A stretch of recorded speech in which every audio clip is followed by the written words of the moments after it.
InsyaAllah.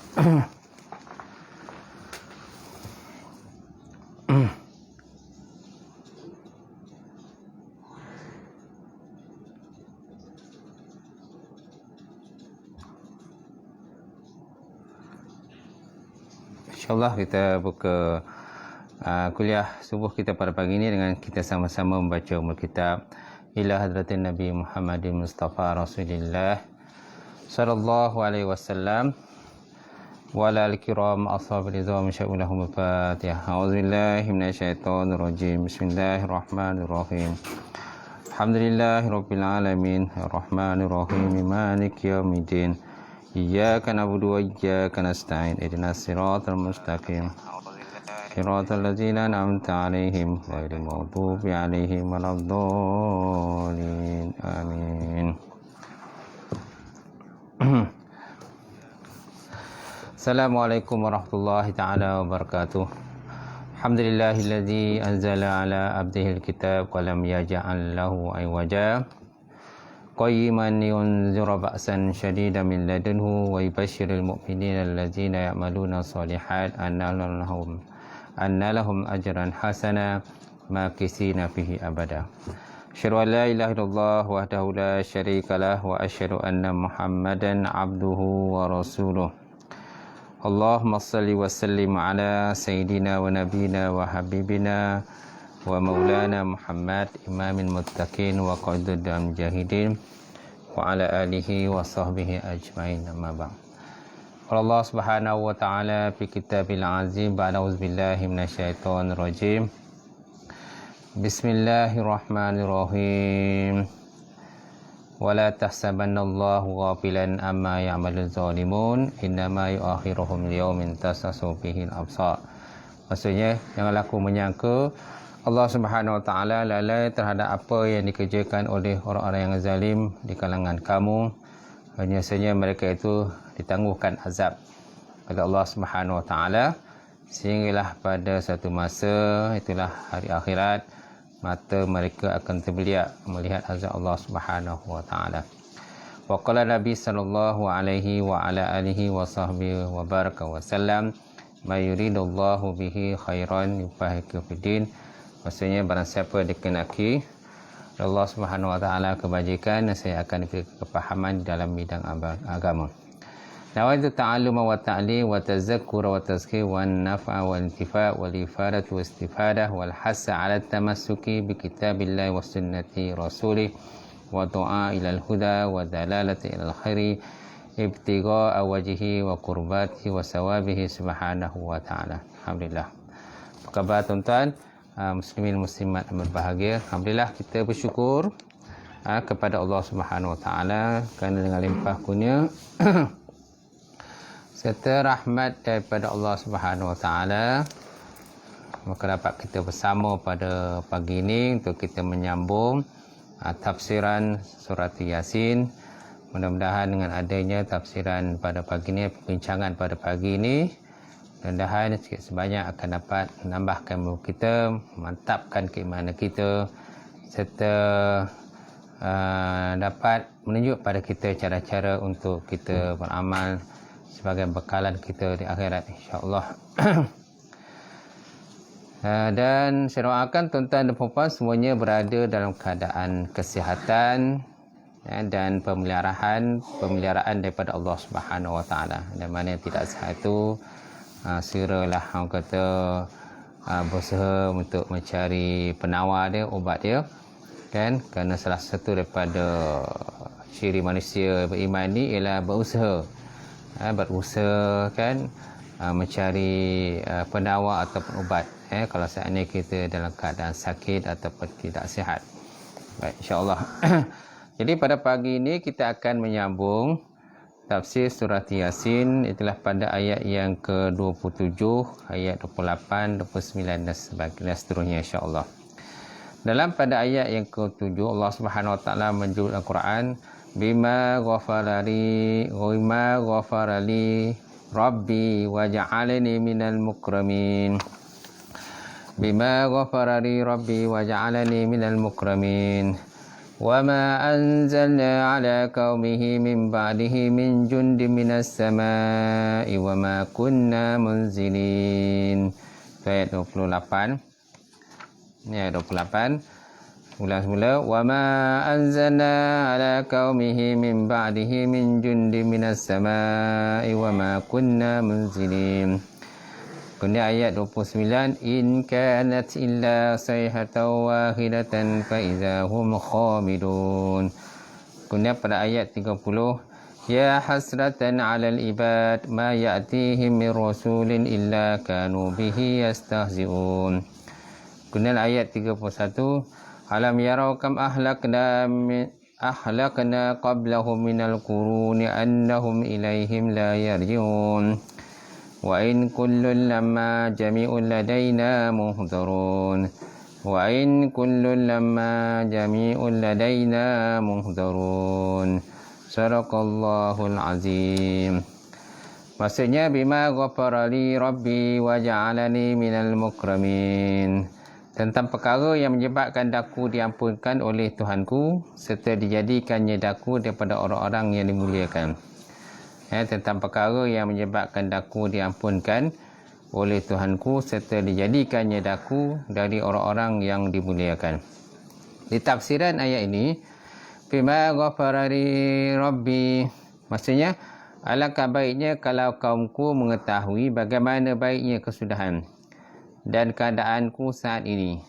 Alangkah baiknya sekiranya mereka mengetahui nikmat keampunan yang aku perolehi daripada Allah Subhanahu Wa Taala disebabkan keimananku, disebabkan keimananku kepadanya. Jadi ayat ni sambungan daripada ayat yang sebelumnya. Jadi ayat ni merupakan sambungan daripada ayat yang sebelumnya, di mana kisah Habib An-Najjar. Habib An-Najjar yang keluar daripada hujung bandar, hujung kampung.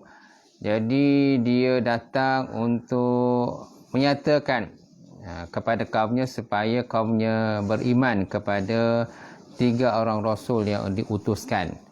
3 orang Rasul yang diutuskan sebelum tu yang mengajak penduduk Antakya supaya mereka itu beriman kepada Allah Subhanahu Wa Taala. Jadi antara Rasul tadi dengan di antara Habib An-Najjar ataupun Sahibul Yasin ataupun Habib An-Najjar tadi, antara perkara-perkara ataupun dialog yang berlaku antara dia dengan kaumnya ialah antaranya lah mengajak beriman kepada 3 orang Rasul yang telah pun diutuskan oleh Allah Subhanahu Wa Taala. Dan dia juga memberitahu kepada kaum dia kalau seandainya kaum dia tetap tidak beriman kepada 3 orang Rasul itu dan juga tidak beriman kepada Allah Subhanahu Wa Taala, maka sudah tentu mereka akan ditimpa azab, siksaan daripada Allah Subhanahu Wa Taala. Dan tetapi kaumnya ingkar terhadap apa yang dinyatakan tadi. Apa yang nasihat-nasihat, ada beberapa nasihat lah yang diberikan oleh Habib An-Najjar kepada penduduk Antakya. Tetapi penduduk Antakya enggan menerima nasihat-nasihat yang telah diberikan. Malahan mereka menangkap dia, dan membunuh Habib An-Najjar. Mereka bunuh. Ada riwayat menyatakan mereka merejamnya dengan batu sampai mati. Ada pula riwayat menyatakan bahawa mereka telah menangkap dia, memijak dan menginjak-injaknya dengan kaki-kaki mereka sehingga terkeluar isi perutnya melalui duburnya. Kemudian dicampakkan ke dalam telaga yang lama lah, telaga lama. Macam itulah. Jadi ada beberapa riwayat lah pendapat berkenaan dengan kisah Habib An-Najjar ni, bagaimana kaedah yang digunakan pakai oleh kaum dia. Cuma nak nyata pada kita bahawa Habib An-Najjar ini seorang yang berani dan teguh keimanan kepada Allah Subhanahu Wa Taala, walaupun diancam dengan bunuh, diancam dengan berbagai ancaman dan sebagainya, maka dia terus menyatakan yang hak, sebagaimana Nabi SAW menyebut dalam sepotong hadis Rasulullah SAW, qulil haq walau kana muran, katakanlah yang benar sekalipun pahit. Katakanlah benar sekalipun pahit untuk dengar. Tapi yang penting kita telah menyampaikan masa sebelum. Dan di antara perkara-perkara yang telah pun dinyatakan, sebutkan oleh Habib An-Najjar kepada kaumnya, dia kata bima ghafara li rabbi wa ja'alani minal mukramin. Tentang perkara menyebabkan daku diampunkan oleh Tuhanku serta dijadikannya daku daripada orang-orang yang dimuliakan. Maksudnya alangkah baiknya kalau kaumku mengetahui bagaimana keadaannya dan kesudahannya saat itu. Kan? Alangkah baiknya sekiranya mereka mengetahui nikmat keampunan yang telah pun diperolehi oleh daku ni Nabi Najjar, yang dia terima daripada Allah Subhanahu Wa Taala sebabkan keimanan dia kepada Allah Subhanahu Wa Taala. Jadi ayat ni ada sambungan daripada ayat sebelum ini yang menyatakan bahawa ayat sebelum ni menyatakan bahawa qila dkhulil jannah qala ya laita qaumi ya'lamun qila dkhulil jannah. Setelah dia mati, maka dikatakan kepadanya, masuklah kamu ke dalam syurga. Lalu dia berkata, alangkah baiknya kalau kaumku mengetahui. Qala ya laita qaumi ya'lamun. Alangkah baiknya kaum dia mengetahuilah tentang nikmat yang dia telah perolehi hasil daripada perjuangan dia. Hasil daripada perjuangan dia untuk menyatakan benda yang hak, benda yang benar. Ia telah mengajak kaumnya beriman pada 3 orang rasul tu dan juga beriman kepada Allah Subhanahu Wa Taala. Kan? Jadi inilah yang berlaku kebanyakan daripada pejuang-pejuang agama Allah Subhanahu Wa Taala. Mereka senantiasa akan terdedah dengan berbagai-bagai tuhmah, tribulasi, fitnah, kan, ada yang dibunuh, ada yang dipukul, ada yang diseksa dan sebagainya. Ini berlaku daripada sejarah perjuangan agama Allah Subhanahu Wa Taala semenjak daripada zaman Nabi dan Rasul yang sebelumnya sehinggalah pada zaman Nabi Muhammad sallallahu alaihi wa ala alihi wa sahbihi wa baraka wasallam. Kemudian Allah Taala menyebut dalam Quran, wa ja'alani minal mukramin. Wa ja'alani minal mukramin. Serta alangkah baiknya juga sekiranya mereka mengetahui bahawa aku telah dijadikan di kalangan orang-orang yang telah dimuliakan.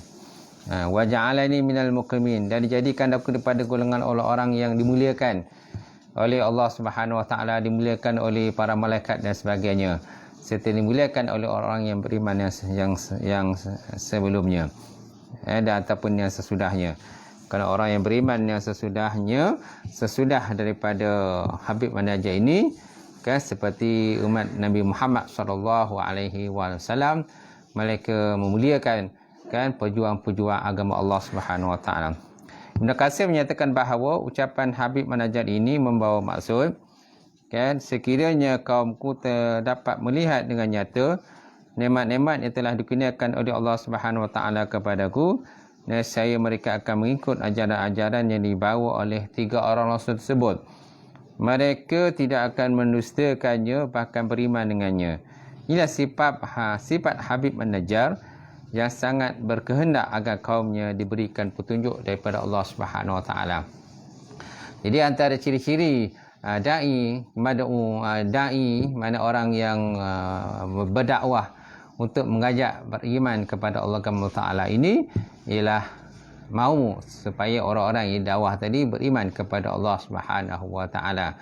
Tetapi apa yang dinyatakan sebelum ini, maknanya hidayah petunjuk itu adalah daripada Allah Taala sendiri. Jadi sifat dai, pendakwah, kan, mestilah orang kata berusaha dahulu. Fa iza azamta fatawakkal 'ala Allah. Apabila kamu telah berusaha, maka bertawakkallah kepada Allah Subhanahu Wa Taala. Jadi tugas dai itu ialah menyampaikan mesej dakwah sahaja. Okay? Sama ada mereka nak menerima ataupun tidak menerima, itu terserahlah kepada Allah Subhanahu Wa Taala. Kan, itu bukan kerja kita, itulah kerja Allah Subhanahu Wa Taala. Dialah yang akan menentukan sama ada orang itu bahagia ataupun celaka. Apakah pengajaran daripada ayat ini? Pertama, mendapat keampunan daripada Allah adalah nikmat yang sangat besar. Jadi sesiapa yang mendapat keampunan daripada Allah Subhanahu Wa Taala setelah dia melakukan kesilapan, dialah melakukan dosa dan juga maksiat kepada Allah Subhanahu Wa Taala. Jadi ini merupakan nikmat yang sangat besar yang diberikan oleh Allah Subhanahu Wa Taala. Kemudian yang kedua, berjuang dan berjihad ke jalan Allah Subhanahu Wa Taala akan menyebabkan dosanya akan diampunkan oleh Allah Subhanahu Wa Taala. Orang-orang berjihad, berperang pada Allah Subhanahu Wa Taala, insya-Allah mereka akan diampunkan dosanya oleh Allah Subhanahu Wa Taala. Cuma orang-orang yang berjuang, berjihad kepada jalan Allah Taala ini pun ada berbagai-bagai kategori lah. Ada berbagai kategori. Ada yang berjuang, berjihad pada Allah Subhanahu Wa Taala hanya semata-mata untuk mendapatkan nama, untuk mendapatkan kedudukan, pangkat dan jawatan dan sebagainya. Jadi orang ini digolongkan orang-orang yang tidak ikhlas dalam perjuangan menegakkan agama Allah Subhanahu Wa Taala. Kalau kita lihat kepada keterangan ayat-ayat sebelum itu, jelas menunjukkan kepada kita bahawa pada Nabi dan Rasul itu tidak mengharapkan balasan, tidak mengharapkan ganjaran apa-apa pun daripada dakwah yang telah mereka usahakan, daripada dakwah yang telah mereka lakukan tadi. Kan? Jadi balasan daripada hasil dakwah mereka hanya Allah Subhanahu Wa Taala saja yang akan membalasnya. Baik, kemudian golongan yang memperjuangkan agama Allah Taala adalah golongan yang dimuliakan oleh Allah Subhanahu Wa Taala. Kan, siapa yang berjuang dan berjihad dengan harta mereka, dengan nyawa mereka, kan, dengan segala usaha mereka, dengan wang ringgit mereka dan sebagainya. Inilah golongan-golongan yang dimuliakan oleh Allah Subhanahu Wa Taala, para malaikat dan golongan-golongan yang beriman yang selain daripada dialah. Tetapi golongan-golongan yang ingkar, yang kufur kepada Allah Subhanahu Wa Taala, mereka memang mencari jalan dan usaha bagaimana nak menyekat perjuangan orang-orang yang nak mengajak beriman kepada agama Allah Subhanahu Wa Taala ini. Kemudian terlihat pada ayat yang ke-28, Allah Subhanahu Wa Taala menyebut dalam Quran, wa ma anzalna ala qaumihi min ba'dihi min jundin minas sama'i wa ma kunna munzilin. Wa ma anzalna ala qaumihi min ba'dihi min jundin minas sama'i wa ma kunna munzilin. Dan kami tidak menurunkan kepada kaumnya sesudah dia mati sebarang pasukan tentera daripada langit untuk membinasakan mereka, dan tidak perlu kami menurunkannya. Wa ma anzalna ala qaumihi min ba'dihi min jundin minas sama'i wa ma kunna munzilin. Dan tiada kami turunkan daripada atas kaumnya sesudah daripadanya, mana sesudah daripada kematian Habib An-Najjar tadi, min jundin minas sama', sebarang pasukan tentera daripada langit untuk membinasakannya. Wa ma kunna munzilin, dan tidak perlu kami menurunkannya. Apakah tafsir daripada ayat ini? Setelah mereka membunuh Habib An-Najjar, tuan-tuan dan puan-puan, maka Allah Ta'ala mempercepatkan azab ke atas mereka. Di mana Allah Ta'ala mempunyai sifat kudrah dan iradahnya, kekuasaannya, kan? Walaupun penduduk Antakya tadi ramai dan gagah, tetapi untuk membinasakan dan menghancurkan mereka, Allah Ta'ala tidak menghantar pun pasukan tentera yang besar di kalangan malaikat. Masya Allah. Inilah kehebatan dan kegagahan, kan, Allah Subhanahu Wa Ta'ala. Jadi untuk mematikan manusia yang tidak beriman kepada Allah Ta'ala, yang ingkar kepada Allah Subhanahu Wa Ta'ala ini, maka Allah Ta'ala tidak perlu menghantar pasukan tentera malaikat daripada langit. Tak perlulah. Daripada jumlah yang besar, tak perlu. Sebagaimana yang berlaku pada dalam peperangan Badar. Dalam peperangan Badar, Allah Subhanahu Wa Taala kali pertama mengutuskan 3,000 malaikat. 3,000 malaikat diutuskan untuk membantu tentera Islam Badar dalam peperangan itu, dan akhirnya mendapat kemenangan.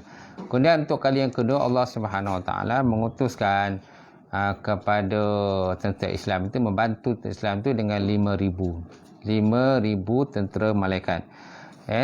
Jadi peristiwa itu berlaku pada zaman Rasulullah SAW. Tetapi peristiwa ini berlaku pada sebelumnya, di mana nak menunjukkan kehebatan Allah Subhanahu Wa Taala. di mana Allah Ta'ala boleh mencabut nyawa, mematikan manusia, mengazab manusia dengan hanya tidak perlu menghantar tentera yang banyak. Tak perlu nak hantar tentera, beribu-ribu tentera lah untuk memusnahkan manusia ini. Kerana Allah Ta'ala ini mempunyai banyak tentera. Walillahi junudus samawati wal ar. Bagi Allah Ta'ala itu tentera di langit dan di bumi. Jadi Allah Ta'ala menyebut dalam Quran, wa ma anzalna min qaumihim ba'dihi min dunjim minas sama'i wa ma kunna munzilin.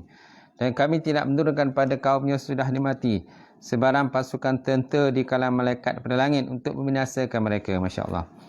Dan wa ma kunna munzilin, dan untuk menghancurkan mereka tidak perlu kami menurunkan pasukan tentera, bahkan cukup dengan sekali pekikan sahaja. Sekali pekik aja, dan maka lalulah, matilah penduduk Antakya. Kan? Bahkan cukup dengan sekali pekikan saja. Inilah yang kami lakukan kepada umat-umat terdahulu, seperti kaum Ad, kaum Samud, kaum Iram dan sebagainya.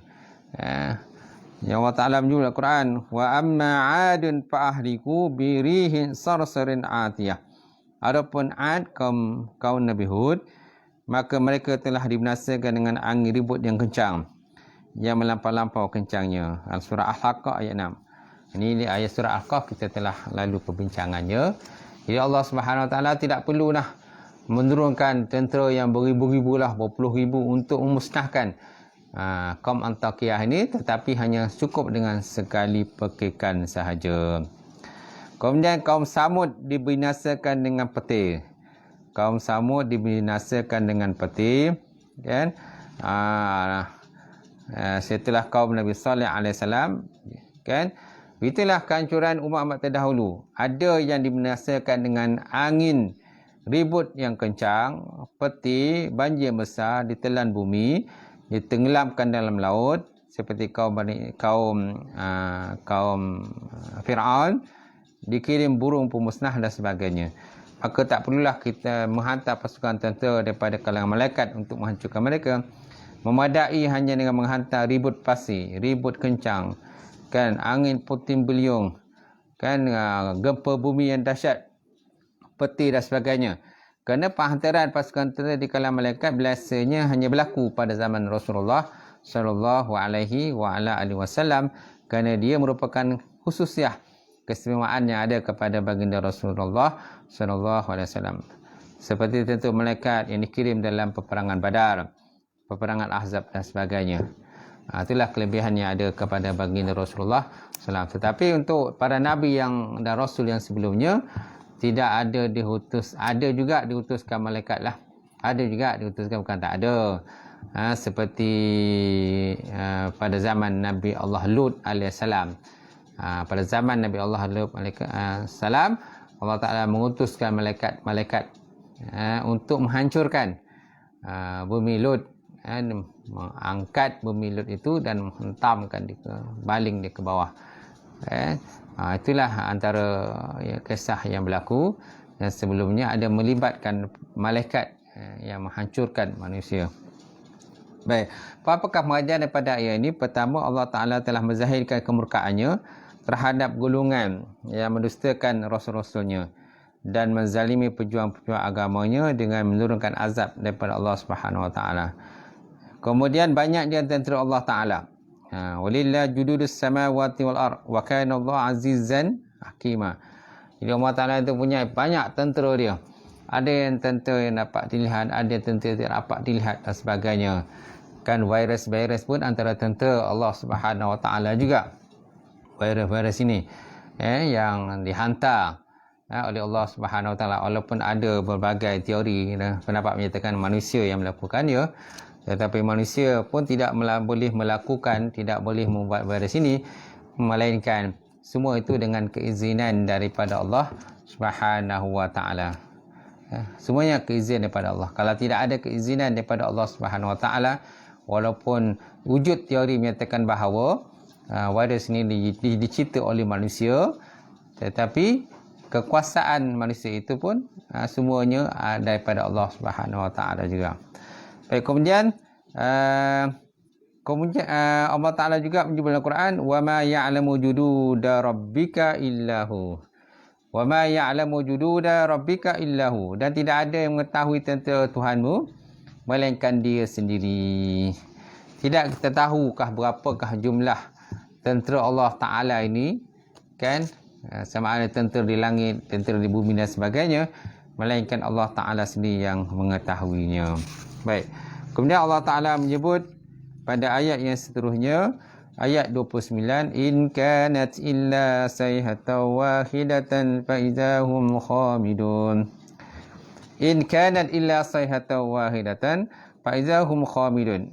Kebiasaan mereka hanyalah dilakukan dengan satu pekikan yang dahsyat, maka serta-merta mereka semua sunyi sepi, tidak hidup lagi.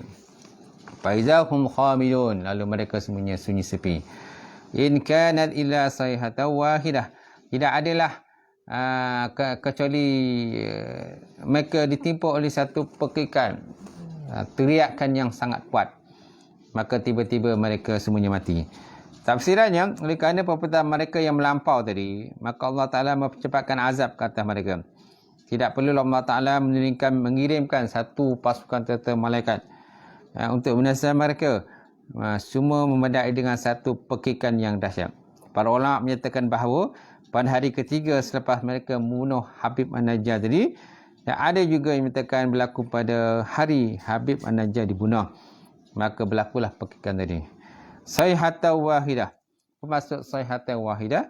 Maksudnya satu teriakan atau penjeritan atau letusan suara yang menggemparkan bumi, yang mana suara itu sangat dahsyat, sangat kuat, menggerunkan dan menakutkan sehingga mati orang yang mendengarnya. Daripada manakah datangnya suara jeritan ini? Semua menjadi persoalan, daripada mana datangnya sayhatan wahidah ini, jeritan yang sangat kuat ini, pekikan yang sangat kuat ini, daripada mana datangnya sehingga manusia semuanya mati. Itulah penduduk Antakiyah lah, ya, penduduk yang engkar kepada Allah Subhanahu Wa Taala yang telah membunuh Habib An-Najjar itu. Jadi Ibn Abbas dan As-Sudi menyatakan tempikan dan teriakan dahsyat itu datangnya daripada malaikat Jibril alaihissalam. Ada kaul ataupun pendapat ulama tafsir menyatakan bahawa seperti Ibn Abbas dan As-Sudi menyatakan bahawa seperik pekikan yang kuat itu ialah hasil daripada pekikan malaikat Jibril alaihissalam. Kemudian Ibn Jarir menyatakan bahawa Allah Ta'ala menurunkan pekikan itu daripada langit. Ini pendapat Ibn Jarir lah. Dia nyatakan bahawa pekikan itu Allah Ta'ala turun daripada langit. Kemudian faizahum khamidun. Oleh kerana dahsyatnya teriakan dan pekikan tadi, serta mereka semua senyap, matilah. Senyap, sunyi, mati, tidak bernyawa, dan mereka tidak bergerak lagi. Tidak ada seorang yang terselamat. Tidak ada seorang yang terselamat di kalangan orang yang tidak beriman lah, hasil daripada pekikan tadi. Khamidun. Maknanya ialah lenyapnya nyawa mereka sebagaimana padamnya api, lalu meninggalkan abu. Ini menunjukkan betapa dahsyatnya dan cepatnya kematian mereka. Profesor Dr. Hamka menyatakan khamidun berarti orang yang tidak boleh bernafas lagi. Itu maksudnya khamidun. Misalnya kerana tertimbus tanah. Seperti orang yang tertimbus tanah, orang yang ditimpa oleh bebanan yang sangat berat, tiba-tiba terus mati. Macam tu. Tak dapat nak orang kata bergerak apa-apa, tiba-tiba terus mati. Kemudian ataupun terbenam dalam air. Kalau terbenam dalam air ni ada sempat bergerak lagi lah. Atau kerana terkurung dalam satu lubang, terjatuh dalam lubang yang dalam, ataupun terkurung dalam satu lubang yang dalam yang tidak mampu untuk dikeluarkan oleh orang ramai, kan, ataupun tak ada seorang pun yang tahu.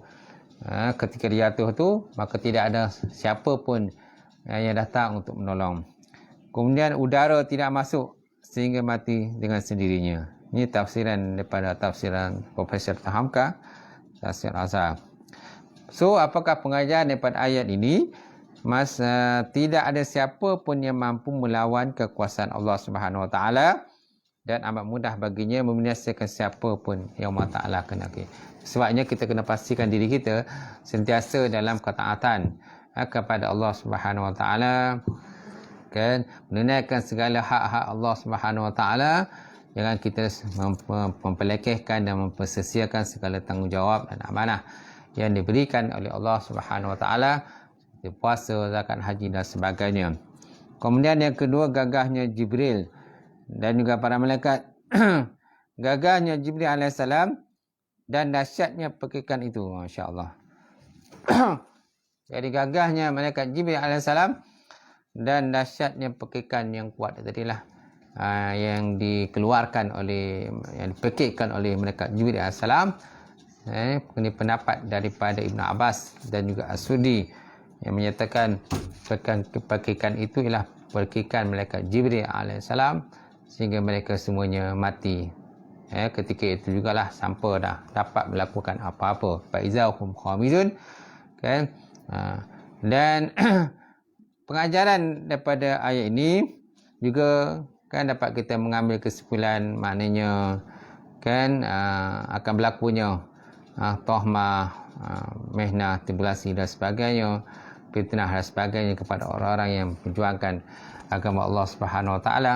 Tetapi di sini bahawa pertolongan Allah Subhanahu Wa Taala itu pasti akan datang juga kepada orang untuk membantu akan pejuang-pejuang agama Allah Taala dan orang-orang yang berjuang dan berjihad untuk memperjuangkan agama Allah Subhanahu Wa Taala. Jadi mereka itu akan insya-Allah sentiasa dibantu oleh Allah Subhanahu Wa Taala.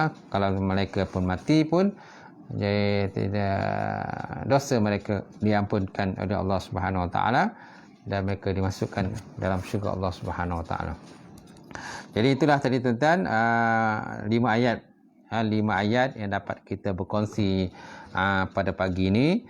Mudah-mudahan 3 ayat yang dapat kita berkongsi pada pagi ini. Mudah-mudahan dengan 3 ayat yang kita dapat berkongsi pada pagi ini, sikit sebanyak dapat meningkatkan keimanan dan ketakwaan kita kepada Allah Subhanahu Wa Taala. Samping itu kan dapat kita mengambil sikit sebanyak petunjuk daripada ayat ini untuk kita meneruskan memperjuangkan agama Allah Subhanahu Wa Taala ini, serta kita tidak mengharapkan akan sebarang ganjaran dunia, tapi kita mengharapkan ganjaran dan pahala yang besar di akhirat besok daripada sisi Allah Subhanahu Wa Taala, insya-Allah. Sekian saja perbincangan kita pada pagi ini, insya-Allah.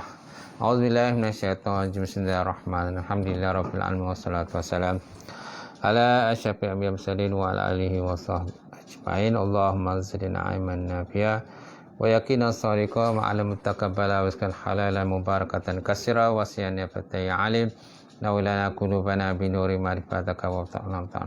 Allahumma faqqihna fid din, Allahumma faqqihna fid din. Allahumma ij'al hadza jam'al marhuma wa tafarruqana min ba'dihi tafarruqan ma'suma.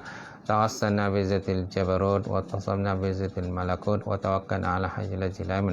Allahumma sirif anna hazal waba wa qina syarrar rada wa najina minat ta'ni wa ta'ul bala bi lutfika ya latif ya khabir innaka ala kulli syai'in qadir. Allahumma irfa'na al bala wal ghala wal waba wal fasha wa ta'un wal munkar wal fitan wa suyutul mukhtalafati wa syara'il wal mihal ma zahara minka wa ma batan min balida haza khasa wa min dal muslimin kafa wa amma innaka ala kulli syai'in qadir. Rabbana atina fid dunya hasanah wa fil akhirati hasanah wa qina azabannar. Subhana rabbika rabbil izzati amma yasifun wa salamun alal mursalin. Alhamdulillahi rabbil alamin. Qabarallah.